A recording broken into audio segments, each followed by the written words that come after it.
De retour sur une C4 Grand Picasso les amis, j'avais remplacé la poche FAP, je vous fais voir. Vous voyez, là j'ai retiré du coup la pièce. Donc là ce que je vais faire, là j'ai vu à force de faire la conduite, ça ne marche pas. J'ai pas l'impression que la produit poche FAP elle pousse. Donc du coup là on va faire une test manuellement.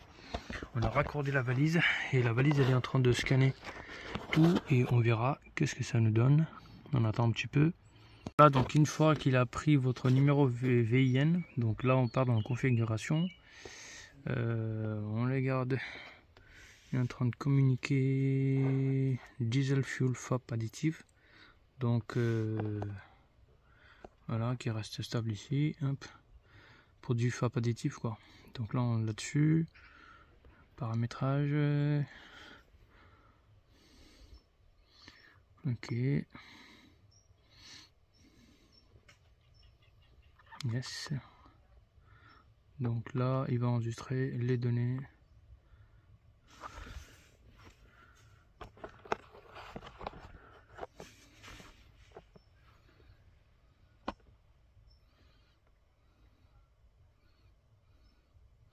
Donc là, je marque, voilà, additif FAP, elle est complète. En gros, il y a combien? Ouais, on peut dire 2 litres.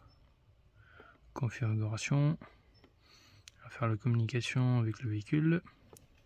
C'est fait dans les paramétrages. Maintenant, on revient. Alors,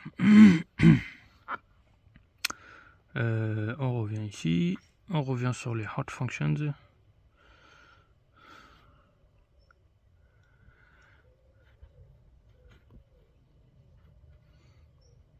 Additif, pompe additif, en gros la moteur additif, remplacement des pièces. Donc on a remplacé le tank, ça veut dire le réservoir, on a remplacé, ok, c'est fait. On a remplacé, on peut dire aussi la moteur, ok. Donc là il est en train d'enregistrer 100%, voilà, configuration. Il est en train d'établir la communication de véhicule. Très bien, c'est fait. On revient.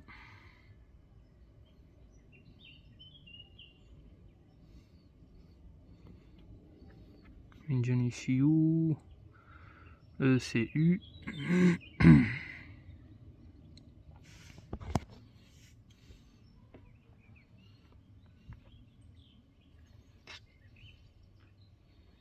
Active test. On va regarder si la pompe il fonctionne. Pour faire ça, ok, donc là on va revenir, on va faire celui-là. On fait juste si la pompe il fonctionne vite fait. Donc il va continuer pendant 5 secondes. Et nous, entre temps, en dessous, j'ai laissé un, comment, vous voyez, j'ai mis un bot de sandwich en dessous. Et là on va lancer l'action pour voir dans ce petit trou là. Est-ce que ça va sortir ou pas? Donc c'est parti, j'allume et je fais l'activation sur la pompe, enfin sur la valise.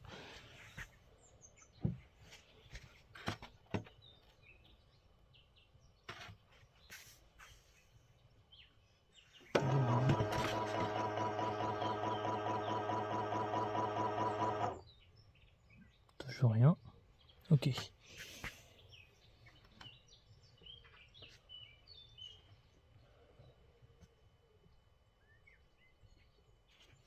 On fait la deuxième option de 5 minutes. Voilà, ça vient, impeccable.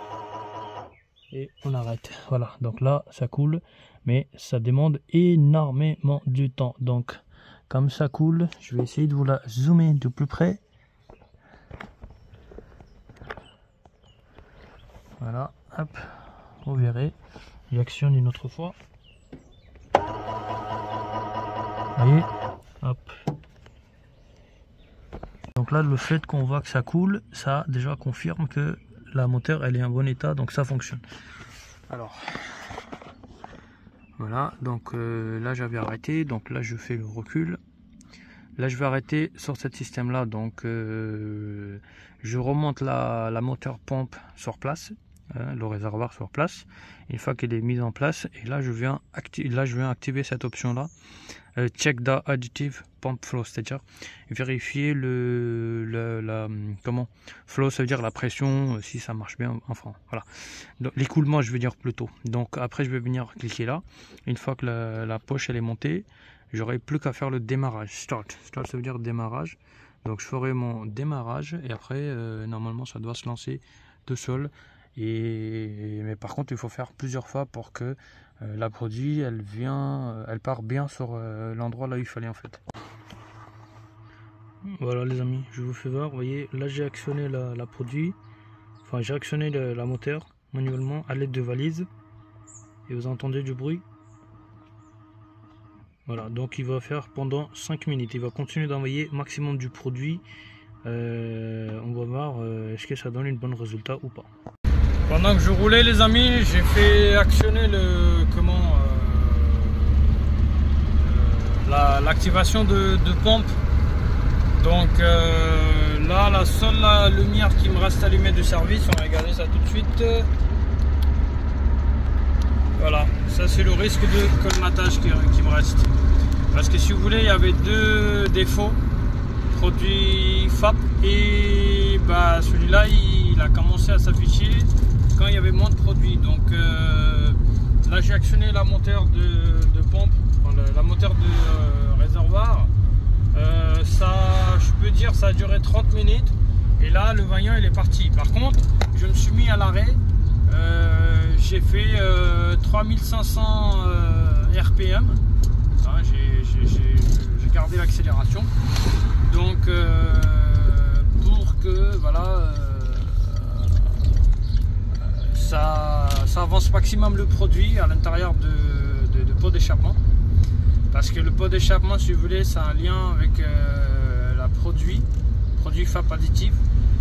Ça permet de moins polluer l'environnement. Donc là, j'ai deux options. Soit je démonte la sonde, je le nettoie, qui est vraiment pas accessible, ou soit il faut que je fasse conduite sans arrêt pendant un petit moment pour que ça passe, voilà, pour que il soit effacé.